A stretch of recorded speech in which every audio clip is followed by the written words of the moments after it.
행정법원의 판결은 역사의 물줄기를 바꾼 결정적인 판결입니다. 방송 장악 시도에 제동을 건 겁니다. 상식은 위대합니다. 시대에 따라서는 상식을 말하는데 용기가 필요하기도 합니다. 5명이 정원이면 방통위가 3명은 모여서 결정하는 것이어야 한다. 이건 상식입니다. 다수결 민주주의의 상식이지요. 유일임 증인, 이 법원의 판결을 존중합니까? 법원의 존중합니까? 1차 판결에 대해서는 방송통신위원회를 상대로 낸 소송에서 나온 거기 때문에 제가 방송통신위원회가 낸 제가 판결을 존중하냐고 물어봤습니다. 일단 최종 법원 판결까지 기다려야 된다고 상식이 생각합니다. 통하는 사회가 문화 수준이 높은 사회고 상식이 통하는 사회가 선진국입니다. 상식을 존중합니까? 상식은 존중돼야 된다고 생각합니다. 토마스 페인의 상식론을 읽어본 적이 있습니까? 없습니다. 방심위는 민간기구인가 행정기구입니까? 민간 독립기구로 명시되어 있습니다. 민간기구라고 알죠. 그런데 헌법재판소는 방심위를 공권력을 행사하는 행정기관이라고 판결했습니다. 헌재는 헌법과 법률을 최종적으로 해석하는 최고 헌법기관입니다. 공권력입니다.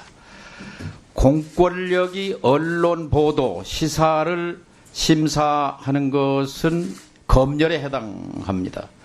헌법 21조 표현의 자유에 관한 규정, 헌법 내용 알고 계시죠? 예. 그 2항이 검열 금지라는 것도 알고 계시죠? 예. 언론 출판에 대한 허가나 검열은 인정되지 아니한다. 워싱턴 특파원 했죠? 예. 수정헌법 1조 내용이 뭡니까? 의회는 표현의 자유를 제한하는 어떤 법률도 만들어서는 안 그렇죠. 된다. 언론 출판을 자유를 치면 어떤 법률도 만들어서는 안 된다고 되어 있습니다. 그런데 방심위는 지금 사실 원래 방심위는 마약이라든지 음란물이라든지 과장 광고라든지 이런 사회에 위해되는 요소를 제재하라고 만들어진 것인데 이것은 뒷전이고 이걸 빌미로 해서 보도, 시사, 표현의 자유에 해당하는 것을 이 사후심이라는 형식을 빌어서 사실상 검열을 행하고 있습니다. 공권력이 언론 보도 내용을 심사하는 나라가 유일임 방심위 말고 어떤 나라가 있습니까? 한 나라만 예를 들어보세요. 각 나라마다 특징이 있겠습니다만 있습니까? 없습니까? 예, 저희들은 그걸 없습니다. 검열이라고 중국 보지 말고는 않습니다. 없습니다. 중국 같은 나라 말고는 없습니다.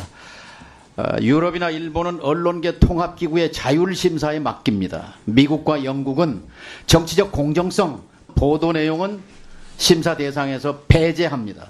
이것이 상식입니다. 그런데 유희림 증인은 85년에 KBS 들어왔죠? 예. 보도지침 사건을 알고 있습니까? 예, 알고 있습니다. 부끄러운 역사입니다. 당시 한국일보에 있던 김주언 기자가 1년 동안 있었던 580여 건의 보도지침, 권력이 언론에 보내는 은밀한 비밀통신문이라는 제목으로 실렸는데 부끄러운 역사입니다. 인정하십니까? 예, 맞습니다. 지금 유일임 방심위원장이 하고 있는 행위가 바로 제2의 보도지침입니다. PPT 한 장 봐주시기 바랍니다. 보도지침의 수단이 청부민원입니다. 왼쪽에 있는 사람이 누굽니까? 아시잖아요. 누구죠? 왜 대답을 못하세요? 예, 제 동생입니다. 동생이죠. 예. 오른쪽에 있는 사람은 누굽니까? 선방위원장 맡고 계신 백성기 위원장이십니다. 지도교수죠. 예. 왼쪽은 동생이고 오른쪽은 지도교수고. 다음 PPT. 동생, 아들, 조카, 친척과 지인들 21명을 동원해서 민원을 제기하고 심의하고 제재했습니다. 이건 명백한 직권남용입니다. 백선기 지도교수는 사적 이해관계가 얽힌 사람입니다. 이분을 선방위원장으로 임명해서 가혹한 제재를 남발했습니다.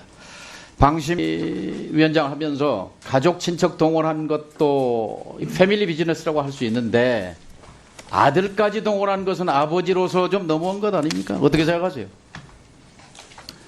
존경하는 정동영 아들까지 의원님, 동원한 거에 대해서 좀 제가 말씀드려도 되겠습니까?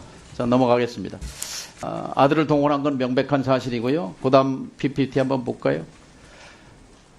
역사상 처음으로 국가기관 가운데 방통위가 신뢰도 최악기관으로 등장했습니다. 용산, 방통위, 검찰 이 3대 신뢰도 최악기관으로 등장했는데 그 바람에 국회가 늘 맨날 꼴찌를 하다가 5등으로 밀렸습니다. 이 방통위가 최악의 신뢰를 기록한 데는 방심위가 70%는 역할을 했다고 생각합니다. 어떻게 영광스럽게 생각합니까? 어떻습니까? 존경하는 정동영 의원님. 존경하는 소리는 안 해도 언론사 됩니다. 선배로서 예. 정동영 의원님을 평소에 많이 존경해 왔습니다. 근데 오늘 방통위가 신뢰기관 이렇게 꼴찌로 하는데 방심위가 역할을 했다는 거 인정합니까? 안 합니까? 오늘 인정하십니까? 안 하십니까? 전혀 인정하지 않습니다. 그래요. 인정하지 않고 이 정권 눈에 쏙 드는 그런 위원장이라고 생각합니다. 이진숙 씨와 경쟁합니까? 존경하는 자, 한번 선배님. 보십시오. 이진숙 위원장과 유일임 위원장은 남매라고 할 수 있습니다.